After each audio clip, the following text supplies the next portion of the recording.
بسم الله الرحمن الرحیم. درنو دوستانو، هیله ده چې جوړ روغ اوسئ، ژوند چارې مصروفیتونه مو په خیر دي. الماني په پښتو یو هفتني وړیا کورس دریم درس دی. د تیرو درسونو په دوام نن زموږ د الماني ژبې د درس موضوع ارټیکل دی. ارټیکل څه ته ویل کیږي؟ په الماني ژبه کې ارټیکلونه پر څو ډوله دي او ضمناً د ارټیکلونو مثالونه وایو او په مفهوم باندې سر خلاصو او ورباندې پوهېږو. دا زموږ تاسو د نن ورځې هغه مهم موضوعات دي. ارټیکل په الماني ژبه کې هغه مفهوم یې په دې ډول دی چې د ارټیکل په واسطه موږ کولی شو چې د یو جنس یا د یو شي جنسیت وټاکو. مثلا موږ وایو چې د یو شي له جنسیت ښودونکي څخه عبارت دی ارټیکل. یو شی چې د هغه جنسیت وټاکي همدې ته ارټیکل ویل کېږي. فرضاً مثلا د ارټیکل په واسطه موږ پوهېږو چې یو جنس مذکر دی او که مؤنث دی. همدا ارټیکل دی چې موږ ته راښیي او موږ سره مرسته کوي چې موږ وتوانېږو وکولی شو چې د یو جنس جنسیت وښیو. آیا دا جنس، آیا دا شی مؤنث دی، مذکر دی او که بل څه دی. لکه مثلا موږ ته چې په پښتو کې کتابچه وایي که نه، کتابچه یو مؤنث اسم دی، مثلا کتاب یو مذکر اسم دی. نو همداشان په الماني کې هم ارټیکلونه شته یا جنسیت ښودونکي شته چې د هغه په توسط موږ کولی شو چې په اسانۍ سره وپېژنو. مثلا په اسانۍ سره موږ کولی شو چې هغه وپېژنو چې آیا هغه مؤنث دی، مذکر دی او که خنثی دی. په الماني ژبه کې ارټیکل یا جنسیت ښودونکی پر درې ډوله دی دوستانو. طبیعي خبره ده چون ډېری دوستان شاید د انګلیسي سره ډېر اشنا یي، ځکه زه دا د انګلیسي پرتلنه ورکوم چې د دې لپاره چې د ځینو دوستانو په دا موضوع ښه سرخلاص شي، ښه ورته واضح شي. ځکه نو زه به ځینې وختونه د درسي موضوعاتو یا د ګرامري موضوعاتو پرتله د انګلیسي سره کوم. موږ په انګلیسي کې وایو چې ارټیکل پر دوه ډوله دی. یو معلومدار ارټیکل دی، یو نامعلوم ارټیکل دی که نه. خو په الماني ژبه کې ارټیکل پر درې ډوله دی. په اول سر کې د جنسیت له مخې چې هغه یو خنثی ارټیکل دی، یو ښځینه یا مؤنث ارټیکل دی او یو هم نارینه ارټیکل دی. معمولا هره ژبه ځانته یو لړ اصول لري، یو لړ قواعد لري. طبیعي خبره ده که چیرې یو جنس په پښتو کې مثلا موږ هغه مذکر وبولو، شاید المانیان د المانیانو په قاعده کې په الماني ژبه کې هغه جنس شاید مذکر نه وي، شاید هغه مؤنث وي، او ځینې اسمونه شاید په الماني کې مؤنث وي مګر زموږ په پښتو کې هغه بیا مذکر وي. خو په الماني ژبه کې ارټیکل یا جنسیت ښودونکی پر درې ډوله دی. ځینې اسمونه یا ځینې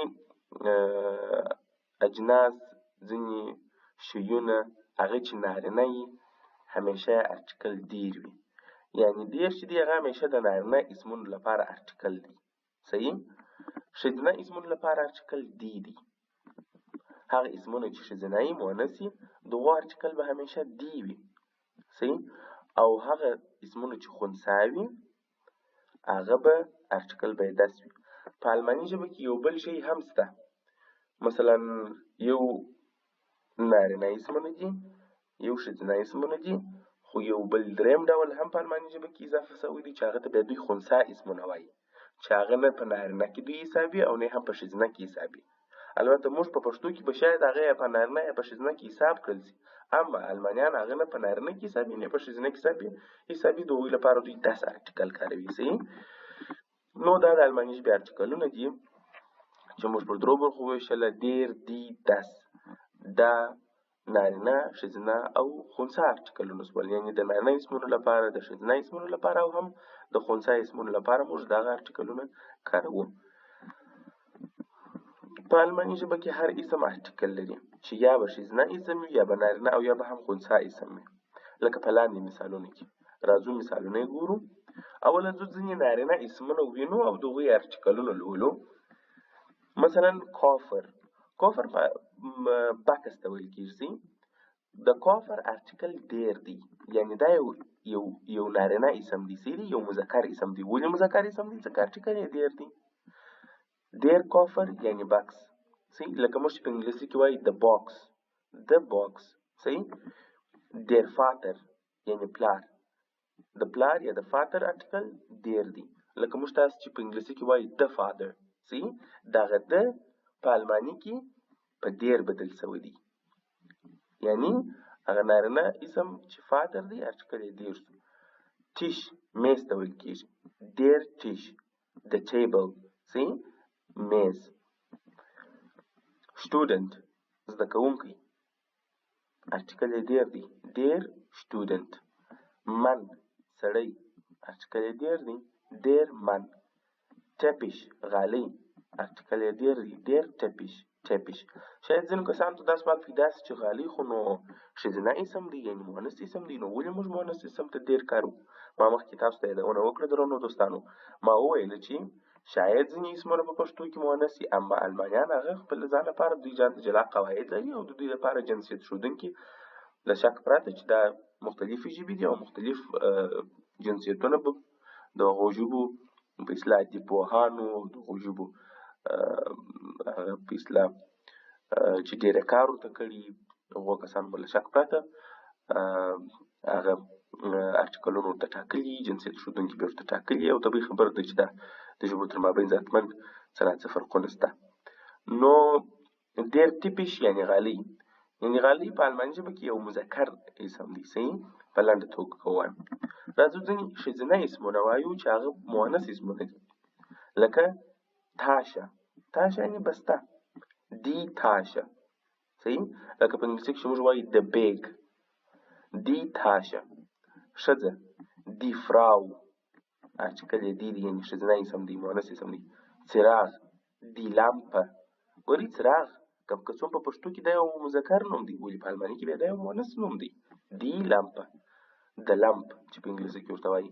قوطۍ یا دبلی دی دوزه، دی دوزه. پتلون دی هوزه، دا هم یو مؤنث اسم دی. د دې باوجود لکه ما چې مخکې وویله په الماني ژبه کې بیا خنثی اسمونه هم شته چې هغه نه دوی مؤنث بولي او نه هم مذکر بولي، بلکې هغه دوی هغه ته د خنثی خطاب کوي، لکه کیند، کیند یا ماشوم، دا دوی یو خنثی اسم بولي، ارټیکل یې دست دی، دست کیند، صحیح، ماشوم. لکه په انګلیسي کې چې بیا موږ دې ته وایو د کیډ، د کیډ یا د چایلډ، صحیح. کتاب دست بوخ، کتاب هم یو خنثی اسم دی. کتابچه das Heft، das Heft. ډوډۍ das Brot. موټر das Auto، das Auto، دا هم خنثی اسم دی. موبایل das Handy، das Handy، صحیح. په دې توګه موږ تاسو دوستانو په دې باندې وپوهېدلو چې په الماني ژبه کې 3 ډوله ارټیکلونه شته، د هغو یو لړ مثالونه مو وویله. هیله ده چې تر دې ځایه پورې مو په موضوع باندې ښه سر خلاصوئ، ښه په اګاه سوي یاست. ځو مخته دوستانو، دغه 3 ډوله ارټیکلونه چې هغه یو مذکر دي، یو خنثی دي، یو مؤنث دي، په الماني ژبه کې له شک پرته چې فیصدي به لري، یعنې داسې به ووایو چې په الماني کې کم ارټیکل په زیاته کچه، کم په 2مه درجه کې، کم په 3مه درجه کې شتون یا قرار لري. په الماني ژبه کې تر ټولو زیات چې ډېر اسمونه دي 40% هغه مؤنث اسمونه دي، یعنې مؤنث ارټیکلونه لري. 40% اسمونه چې دي هغه مذکر دي، ارټیکل یې ډېر دي، او 20% اسمونه چې دي هغه بیا خنثی په خنثی جمله کې راځي چې د هغوی ارټیکل دست دی، صحیح. یو موضوع چې ستاسو د نکته چې ستاسو د لا زیات معلومات لپاره باید ووایم، ارټیکلونه همیشه اسمونه لري. یو اسم همیشه ارټیکل لري. قید، فعل، صفت، جمع، ټکی ټکی ټکی، نور، دا له ارټیکل څخه خلاص دي، یعنې هغوی ارټیکلونه نه لري. یوازې نور، جست، څه شي اسمونه هغه ارټیکل لري. بغیر له اسم څخه فعل او دې ته ورته نور ګرامري موضوعات هغه ارټیکل نه لري. اوس راځو د الماني ژبې د اسمونو په ارټیکلونو څنګه پوهېدای شو چې کوم نارینه، کوم ښځینه او کوم خنثی دي. یو پوښتنه مخته راځي، دوستانو تاسو ته کېدای شي دا سوال پیدا وي چې ښه زه چې وایم چې الماني ژبه کې ارټیکلونه پر درې ډوله دي، مذکر، مؤنث، خنثی. ډېر مذکر دي، مؤنث او دس خنثی. اوس نو زه څنګه پوه سم چې د دغه اسم ارټیکل دس دی، د دغه اسم ارټیکل ډېر دی، د دغه اسم ارټیکل دی یا په اصطلاح مؤنث اسم دی؟ د دې لپاره له شک پرته چې المانیانو ډېر کار کړی دی. یعنې ځکه تاسو ته وایم چې تر ټول زیات کار که زه فکر وکړم تر هر چا زیات کار المانیانو خپل ژبې ته کړی دی، او دوی د خپل ژبې لپاره که څه هم دا ژبه ډېر استثناءات لري نسبت نورو ژبې ته نهایتا زیات استثناءات لري، ولې فرصتونه د دې لپاره په اصطلاح لارې چارې چوکاټونه هغه یې هم بیا ورته واضح کړي دي. نو د دې لپاره چې موږ پوه سو چې د یو اسم ارټیکل څه شی دی د دغه درو څخه، د دې لپاره هم ځینې لارې چارې شته، ځینې چوکاټونه په اصطلاح شته. که څه هم استثناءات پکښې شته، خو د زیاتره اسمونو ارټیکلونو د هغوی د پای د تورو په واسطه هم موندلی شو. لکه ښه اوس موږ په اکثریت توګه معمولا د یو اسم د پای تور ته ګورو. دا زموږ سره مرسته کولی شي چې موږ د یو اسم ارټیکل وټاکو. هغه اسمونه چې نارینه ارټیکلونه لري معمولا په پای کې AR ANT او EG حروف لري. یعنی که چیرې دغه حروف په خپل پای کې ولري یو اسم، هغه اسم په اکثریت توګه یا زیاتره وخت هغه ډېر ارټیکل لري. لکه تاسو وګورئ ډېر فاتر یعنی پلار دی، د دې فاتر د اسم د پای توري تاسو وګورئ AR دی. سیدي AR موږ وایو چې AR ولري دغه ارټیکل ډېر دی، یعنې هغه مذکر اسم دی. ډېر سټوډنټ ګوره په پای کې ANT لري نو ارټیکل ډېر شو. صحیح. مثلا ډېر هانش اصل په پای کې EG دی نو موږ وایو چې ارټیکل یې ډېر دی. اوس نو د دې باوجود نور داسې علایم هم شته د دغه تورو د AR ANT EG ما سوه ځینې نور هغه که موضوع که بیا موضوع که وغواړئ چې پراخه کړو نور یې هم غټولی شو. تاسو کولی شئ چې یوټیوب هم سرچ کړئ په دې باره کې، ګوګل هم سرچ کړئ، تاسو ته پراخه معلومات د دغه موضوع په هکله درځي. چون الماني ژبه موضوعات چې هر څونه ډېر سره پلټي، هر څونه ډېر سره شینې او غونه ډېر معلومات مو زیاتېږي. کولی شئ چې نور هغه د پای توري په اصطلاح یا نور دغسې تخنیکونه هم زده کړئ چې هغه د دغه باوجود ستاسو سره مرسته وکړي چې تاسو څنګه وکولی شئ د یو اسم ارټیکل وټاکئ. نو یو په اصطلاح تخنیک دا و چې موږ د یو اسم د پای تورو ته ګورو. بل تخنیک چې شته دا البته په مذکر ارټیکل کې یا په مذکر اسم کې. رابطو مؤنث اسم ته مؤنث اسم موږ څنګه پوهېږو چې دا مؤنث اسم دی؟ هغه اسمونه چې ښځینه ارټیکلونه لري یعنې هغه مؤنث وي، معمولا په پای کې د A توري او یا هم د ONG توري حروف لري. لکه ګورئ دی لامپه څراغ ته ویل کېږي. ولې مؤنث دی؟ زه څنګه پوه شم چې ارټیکل یې دی؟ ګوره د پای تور ته ګوره A راغلې ده، کلیرلی ارټیکل یې دی. دی تاشه پای تور یې A دی، موږ ویلی شو چې دا یو مؤنث ارټیکل دی. دی وونونګ کور، تاسو وګورئ وونونګ ONG چې په پای کې راسي موږ وایو چې ارټیکل یې دی. خو دا مطلق موږ نه وایو چې په مطلقه توګه نو دا شی شته. ما درته ویله په هر حالت کې چې موږ بحث کوو ستاسو باید استثناء په فکر کې په دې مسایلو کې استثناءات شته. یعنې ځینې داسې اسمونه کېدای شي چې راسي چې په پای کې A وي، د A حرف وي، مګر ارټیکل به دی نه وي، ارټیکل به ډېر وي، مذکر وي، خو هغه استثناء نه راځي. ولې په مطلقه په اکثریت توګه یعنې 98% 95% تر 98% پورې که چیرې اسمونه په پای کې د A حرف ولري نو هغه به ښځینه یا هم مؤنث ارټیکلونه ولري او هغه به مؤنث وي، ارټیکل به دی وي. هغه اسمونه چې خنثی ارټیکلونه ولري یعنې هغه اسمونه خنثی وي، په هغه څنګه پوهېږو؟ هغه معمولا په خپل پای کې یعنې پای حروف یې OM یا هم CHAN وي. سیدي لکه د سنتروم یا مرکز په پښتو کې موږ ته وایي. د دې پای توري او ام دی ځکه نو دا یو خنثی اسم دی او ارټیکل یې دس دی. یا هم د میډشن انجلۍ ته ویل کېږي. ورسې ها ان د اسم په پای کې راغلی دی نو دا یو خنثی اسم دی ځکه خو نو ارټیکل دس دی. د دې سره باوجود نور تخنیکونه هم شته چې هغه زموږ سره مرسته کولی شي چې موږ وپېژنو چې یو اسم خنثی ارټیکل لرونکی دی او که نه. د هغه لپاره ما مخکې یادونه وکړه، تاسو که ګوګل هم سرچولی شئ، یوټیوب هم سرچولی شئ، په پراخه توګه تاسو ته معلومات په لاس درځي. نو چون دا موضوع زه نه غواړم چې ډېره غټه کړم، ځکه نو فقط تاسو ته یو ابتدایي لارښوونې دپاره دا یو څو مثالونه ما راخیستي دي. راځو نوټ ته. د ارټیکلونو په هکله پورته قاعدې هر وخت د تطبیق وړ نه دي، ولې زیات وختونه زموږ سره مرسته کولی شي چې د یو اسم ارټیکل پیدا کړو، لکه ما چې مخکې تاسو ته یادونه وکړه. مثلا اوس موږ ته استثناءات وایو، هغه د استثناءات مثالونه مې هم تاسو ته راوړي دي چې په کوم حالات کې استثناءات لرو. لکه واسر، تاسو ګورئ واسر اوبو ته ویل کېږي، په پای کې د ا ار حروف راغلي. موږ مخکې یادونه کړې وه چې کله ا ار حروف په پای کې راشي نو دغه ارټیکل به دی وي، یعنې هغه به یو مذکر اسم وي. اما د واسر ارټیکل دس دی، دا یو خنثی اسم دی. دا چې ولې ا ار د اسم په پای کې راغلی دي، ولې موږ ارټیکل دیر نور کوو، ما مخکې ویل یو استثنایي حالت دی. لکه دیر آفه آفه پیزو ته وایي. تاسو ګورئ په پای کې د ا حرف راغلی دی، اگر چې د قاعدې مطابق موږ لاړ شو باید موږ وایو چې د دې ارټیکل باید دی وایي، ولې دا یو استثناء ده.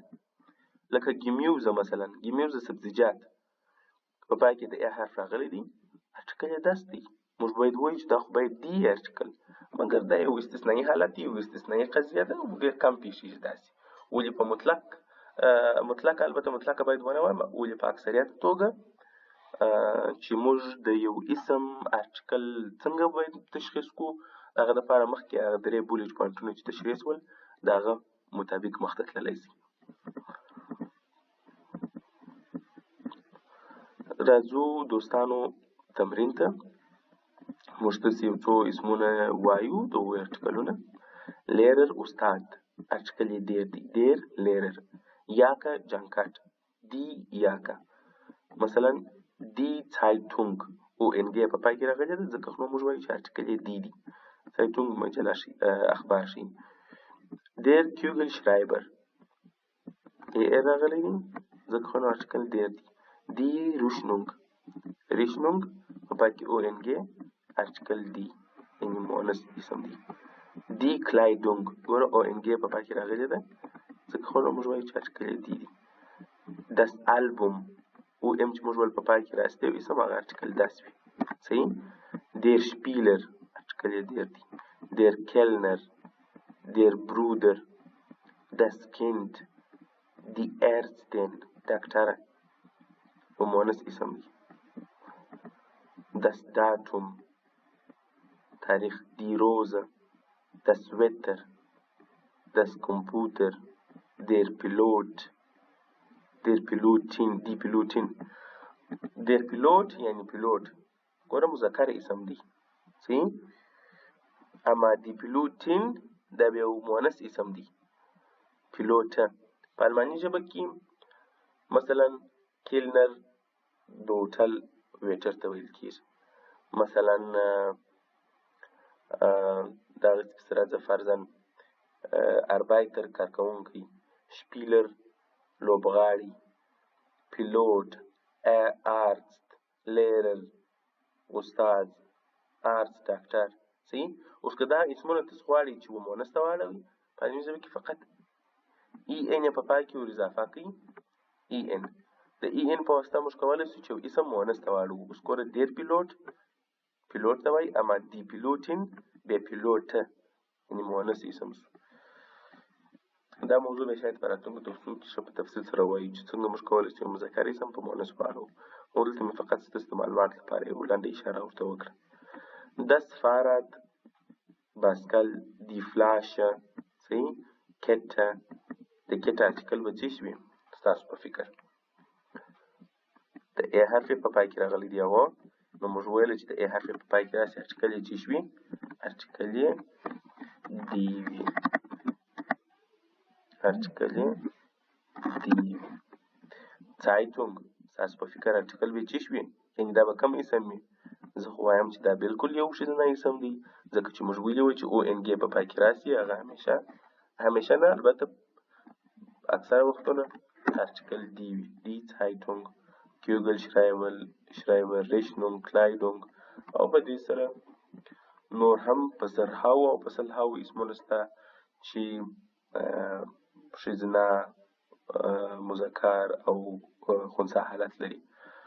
دوستانو د نن ورځې موضوع مو هم دومره وه چې موږ وتوانېدلو چې موږ په الماني ژبه کې ارټیکل وپېژندئ، د ارټیکل ډولونه مو وویله او ځینې هغه